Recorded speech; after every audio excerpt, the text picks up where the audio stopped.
quick street scene. Sorry, neighbor.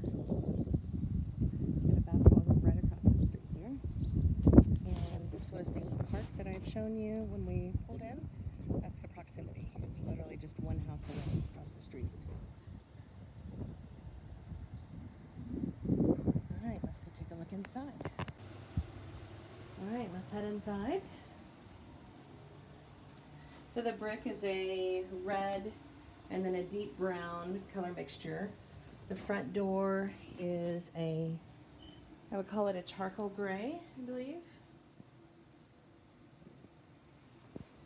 The flooring here in the foyer is a 12 by 24 taupish with gray tone ceramic tile.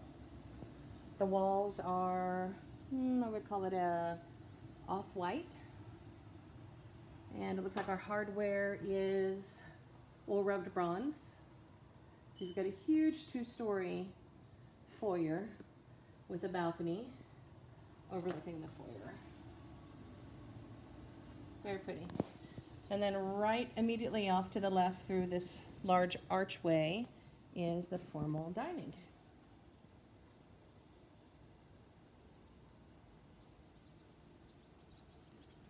The carpet is probably more of a builder's economy grade, but it isn't in bad condition by any stretch of the imagination. It looks really nice. It's just a cheaper flooring. And then we've got an archway here leading to the laundry room, but I'll come back to that. Let's take a look at our coat closet.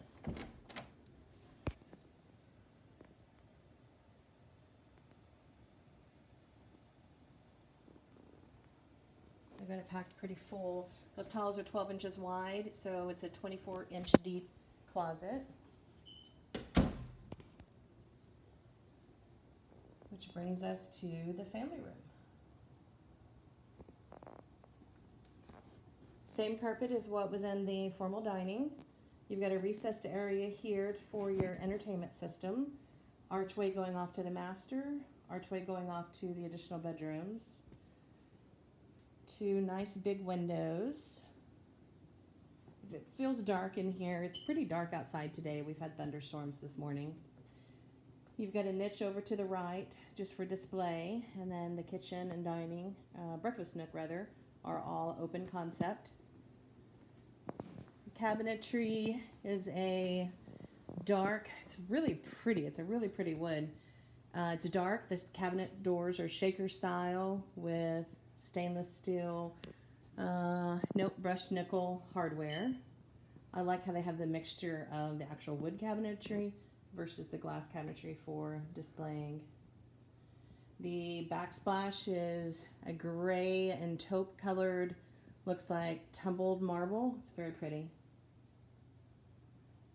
And then the granite has a mixture of browns and a little bit of gold and almost black.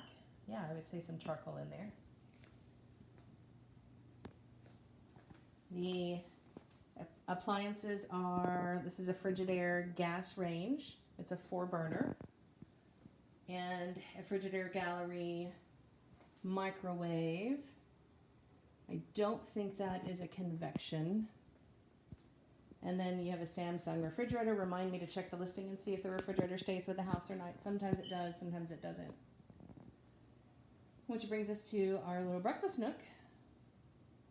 Now, I'm going to show you the kitchen island and point out that these doors are missing because they're being worked on. I think they're repainting them or having them rebuilt, I'm not sure, but either way, they're going to have doors put back on, I think later today even. And then you've got your dishwasher on your island here as well. And you've got a 60/40 stainless steel sink, which overlooks the family room. They've got a nice breeze in here right now. They've got the windows open. Let's go ahead and take a look at the backyard while we're here. First thing I notice is this really nice covered back porch. This is a really good size covered porch.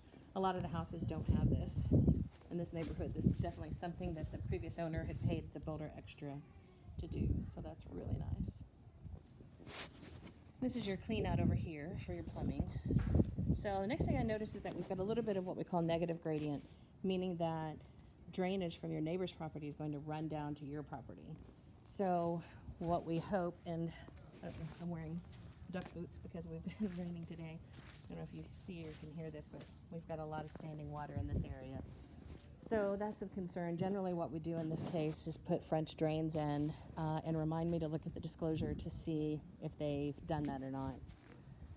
I don't see any French drains. Yeah, there's definitely some sogginess. Also, the builders don't put guttering on as standard, so an owner would have to pay extra as an upgrade to have guttering put on. But it's really important, especially in Oklahoma. We have a high clay content in our soil, and we have varying temperatures, right? We may have a 40-degree temperature swing in one day. So because of that, that clay that our foundations are built upon, it moves. When the foundation moves, the house moves a little. So it's just a good idea to have guttering to direct the drainage away from the house and keep that soil at a consistent keep it at a good consistency so that it's not creating future issues as far as structural goes. Because if you have to do structural remediation, those are called steel piers, and they're like $550 a pop, so that can be really expensive.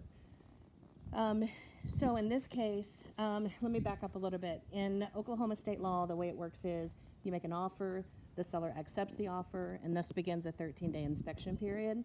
At the end of the 13 days, you're able to give the seller a honey-do list of any repairs that you want made. That's your sign that you're going forward with the transaction if they'll agree to the things on the honey-do list. The spirit of that honey-do list are for defective items, though. So, for example, the house not having guttering, you couldn't necessarily come back. Well, you can ask for anything on the honey-do list, but as far as what's customarily approved, adding something to the house, improving the house, like adding guttering, is not usually something that you could ask for. You can see the neighbors over there don't have guttering. These guys don't have guttering. The one 2 doors down does. So if guttering were important to you, you could write in on the offer that you wanted the seller to have guttering added. But that's not necessarily something that you could add to the honey-do list later, because again, the spirit of the honey-do list is more for treatments and repairs and replacements of things that are defective. The roof looks great. Flashings look good from here. And of course, those are all things that a home inspector would take a look at. A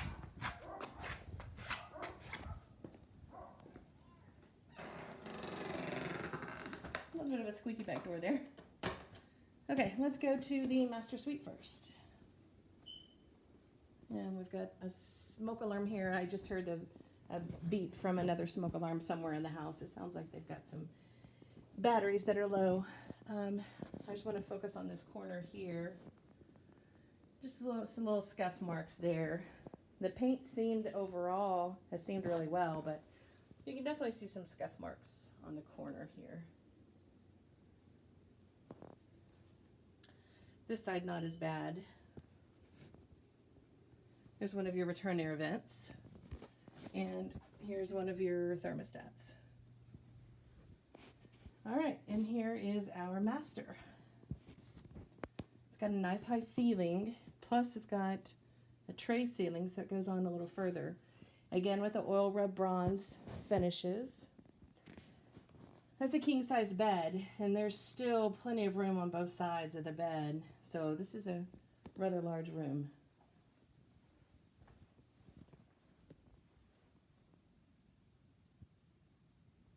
I like the doors that they've selected. Those are 5-panel rectangular doors. I like those.